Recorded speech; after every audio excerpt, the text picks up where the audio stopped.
بڑا خوبصورت کسی نے بات کی تھی، نمازیں گر قضا ہوں پھر ادا ہوں، نمازیں گر قضا ہوں پھر ادا ہوں، قضا ہوتی ہے پھر ادا ہوتی ہے، نگاہوں کی قضائیں کب ادا ہوں، نگاہوں کی قضائیں کب ادا ہوں، کب قضا ہوں، یہ کبھی قضا نہیں ہوتی، یہ ادا ہی ادا۔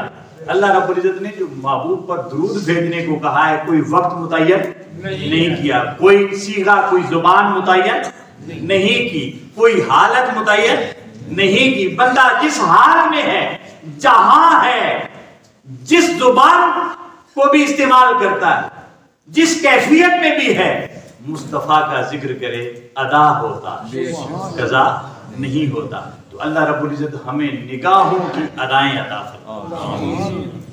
اب ایک بات جو پیر صاحب نے مجھے کہی کہ ایک بات اکثر کہی جاتی ہے، حدیث بھی ہے، ترمذی میں بھی ہے اور مسند امام احمد بن حنبل میں بھی ہے، کہ ہم نے سنا ہوا ہے اور ہمارا یہ عقیدہ ہے، عقیدہ اہل السنت والجماعت، یہ کاش ہم اپنے عقیدے کو مکمل سمجھ لیں، اس لیے میں نے اپنی گفتگو کا عنوان رکھا ہوا ہے عقائد اہل السنت والجماعت، کہ الحمدللہ جب بھی اس سٹیج سے بولیں گے اہل السنت والجماعت کا عقیدہ بتائیں گے۔ ترمذی کی اور مسند امام احمد بن حنبل میں یہ حدیث آئی ہے کہ حضور فرماتے ہیں، حضور نے فرمایا، بعض لوگ تو صرف حضرت ابو بکر کا نام لیتے ہیں، حضور نے فرمایا ابو بکر و عمر سیدہ کہول اہل الجنہ، یہ اہل جنت کے بزرگوں کے سردار ہوں، بوڑھوں کے سردار ہوں۔ مگر جتنی بھی تفاسیر اٹھا کرتے تھے احادیث کی، اور سینس بھی یہ ہے، اور قرآن اور حدیث میں ایسے کئی الفاظ ہوتے ہیں، کئی الفاظ